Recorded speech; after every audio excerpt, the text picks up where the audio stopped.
దీప అయితే గౌతమ్కి కాఫీ తెస్తూ ఉంటుంది. ఇక కార్తీక్ అయితే అలా చూస్తూ ఉంటాడు. దీప అయితే గౌతమ్కి కాఫీ తాగడం చూసి షాక్ అవుతూ ఉంటాడు.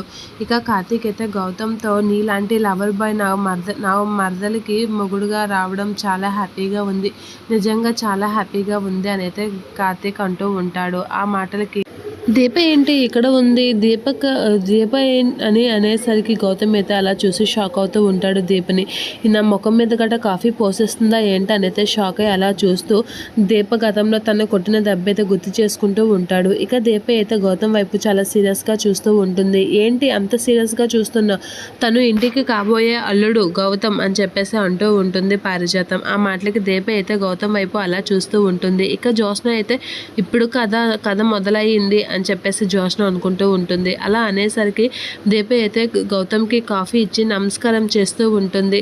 నమస్కారం అండి అనేది అంటూ ఉంటుంది. అలా అనగానే ఒక్కసారిగా జ్యోత్స్న అయితే షాక్ అవుతూ ఉంటుంది. ఏంటి అది దీపేనా అనేది అనుకుంటూ ఉంటుంది. ఇప్పుడు చెప్తున్నాను, నిజంగా గౌతమ్ చాలా మంచివాడు, నేనే పొరపాటు పడ్డాను అని చెప్పేసి అయితే అందరి ముందు అంటూ ఉంటుంది. ఆ మాటలకి గౌతమ్ అయితే షాక్ అవుతూ ఉంటాడు. ఏంటి దీప నా గురించి మంచిగా చెప్పిందా అని అయితే షాక్ అవుతూ ఉంటాడు. ఇక జ్యోత్స్న కూడా షాక్ అవుతూ ఉంటుంది దీప మాటలకి. ఇక శివనారాయణ అయితే ఇంకేం కావాలి, ఇక దగ్గరలోనే నిశ్చితార్థంకి ముహూర్తం పెట్టేసుకొని నిశ్చితార్థం పనులు పూర్తి చేస్తాం అని చెప్పేసి అంటూ ఉంటాడు. గ్రాండ్గా ఈ 10 రోజుల్లో నిశ్చితార్థం పూర్తవ్వాలి, నిశ్చితార్థం అందరికీ తెలిసేలా చేయాలి అని చెప్పేసి అనేసరికి జ్యోత్స్న అయితే షాక్ అవుతూ ఉంటుంది. ఇక అలాగే తాతయ్య అని చెప్పేసి కార్తీక్ అయితే అలా ఊపుతూ ఉంటాడు.